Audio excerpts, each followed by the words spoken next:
सास की लग गई लॉटरी। मेरी लॉटरी लग गई, मैं अमीर बन गई। मैं अमीर बन गई।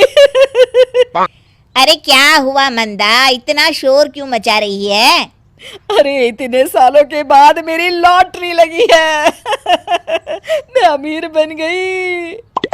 अरे वो सब तो ठीक है, लेकिन इतना ढिंढोरा पीटने की क्या जरूरत है?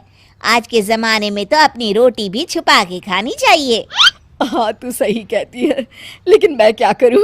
लॉटरी जीतने की खुशी मुझसे बर्दाश्त नहीं हो रही। मंदा की लॉटरी लगते ही उसकी जिंदगी पूरी तरह बदल जाती है। अरे मेरी बेवकूफ पत्नी, पता नहीं भगवान तुम्हें अकल कब देगा। अब क्या हो गया? अरे वहां विजय भैया और मीना भाभी माँ को जो लॉटरी के पैसे मिलने वाले हैं, वो पैसे हड़पने के लिए उनकी चापलूसी में लगे हैं, और तुम यहाँ बैठी टीवी देख रही हो। कहीं ऐसा ना हो कि सारे पैसे वो लोग हजम कर जाए और हम हाथ मलते रह जाएं। आप फिक्र मत करिए जी, मैंने भी कोई कच्ची गोटियां नहीं खेली है। वो मीना की बच्ची को तो मैं देख लूंगी। इस तरह पैसों के लालच में मंदा की दोनों बहुएं उसकी खातिरदारी में लग जाती है। ये लीजिए माँ जी, मैंने आपके लिए गर्मा गर्म गाजर का हलवा बनाया है। तभी वहां नेहा आ जाती है। अरे रुकिए माँ जी, मैं आपके लिए आलू के पराठे लेकर आई हूँ। और दीदी, ये आप क्या कर रही हो? आपका दिमाग तो ठीक है ना? इस उम्र में माँ जी को इतना मीठा खिला के आप उन्हें मारना चाहती हैं क्या? कहीं उन्हें डायबिटीज हो गई तो? अरे डायबिटीज हुई तो नहीं ना। देख, तू ज्यादा डॉक्टर बनने की कोशिश मत कर।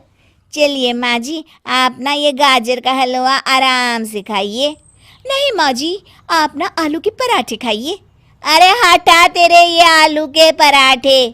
खबरदार दीदी, तमीज में रहिएगा वरना लड़ाई हो जाएगी। हाँ अच्छा, तू मुझे धमकी दे रही है? आजा, मैं भी देख लेती हूँ तुझे। दोनों बहुओं को झगड़ते देख मंदा बोल पड़ती है। अरे नालायको, तुम दोनों शांत हो जाओ। मैं गाजर का हलवा और पराठे दोनों खा लूंगी बस। अब तो ये रोज की ही बात हो जाती है। दोनों बहुएं सुबह से शाम तक मंदा की सेवा में लगी रहती हैं।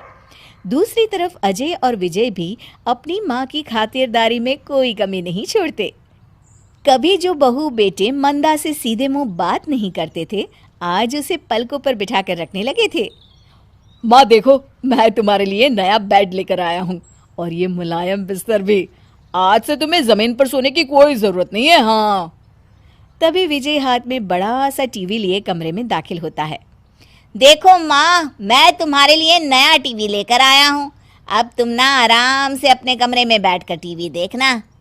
अरे माँ जी, आपको तो बहुत पसीना आ रहा है, आराम से बैठिए, मैं पंखा चला देती हूँ। अरे बेटा, यहाँ तो बड़ी गर्मी हो रही है। अच्छा ये बात है, तुम फिक्र मत करो माँ, हम कल ही तुम्हारे कमरे में एसी लगवा देंगे। अगले दिन लगता है मैंने पिछले जन्म में बहुत अच्छे कर्म किए थे, जो मुझे इतने अच्छे बेटे और बहू मिले हैं। अरे बेवकूफ औरत, ये सब के सब नालायक तेरी सेवा के नहीं बल्कि मेवा खाने के पीछे लगे हैं। एक नंबर के चालबाज हैं। पैसों के लालच में रातों रात रावण से राम बन गए हैं। मंदा की लॉटरी लगने की खबर आग की तरह पूरी रिश्तेदारी में फैल जाती है। जो रिश्तेदार कभी मंदा की शक्ल तक देखना पसंद नहीं करते थे, अब उनका भी मंदा के घर पर तांता लगा रहता था। यल्ले यल्ले मिठाई खा, बड़ी किस्मत वाली है तू मंदा, जो तेरी लॉटरी लग गई। मैं तो खबर मिलते ही पहली गाड़ी से आ गई। वैसे लॉटरी के पैसे कब तक मिलने वाले हैं? अभी पैसे मिलने में एक हफ्ते का और समय लग जाएगा। मंदा अपनी जिंदगी का सबसे अच्छा समय बिता रही होती है। कुछ दिनों के बाद, चलिए माँ जी, आज पैसे मिलने का दिन है, लॉटरी ऑफिस जाकर पैसे लेना है ना? हाँ माँ जी। थोड़ी देर के बाद वे सभी लॉटरी ऑफिस पहुँचते हैं। ये लीजिए भाई साहब, लॉटरी का टिकट, और जल्दी से हमें पैसे दे दीजिए। लॉटरी अधिकारी टिकट चेक करते हुए कहता है, अरे ये क्या, आप लोग यहाँ मजाक करने आए हैं क्या? क्या मतलब? आप कहना क्या चाहते हैं? पैसे मिलने में और कितनी देर लगेगी? जल्दी कीजिए ना, हमारे पास टाइम नहीं है। तुमने अखबार में जो रिजल्ट देखा है वो इस महीने का है और तुम्हारा ये टिकट अरे 2 महीने पुराना है। आप लोग यहाँ आने से पहले कम से कम इस पर लिखी तारीख तो देख लेते। ये बात सुनते ही उन सब की आंखें फटी की फटी रह जाती है। अरे माँ जी, आपको इतनी भी अकल नहीं है? इतने दिनों से आप पुराना लॉटरी का टिकट लेकर घूम रही थी। हाँ और नहीं तो क्या, तुम्हारी इस बेवकूफी के चलते हमारे कितने पैसे खर्च हो गए पता है तुम्हें? हे भगवान, मैं तो नौकरानी की तरह बेकार में इस बुढ़िया की सेवा में लगी हुई थी। सारी मेहनत बेकार हो गई मेरी।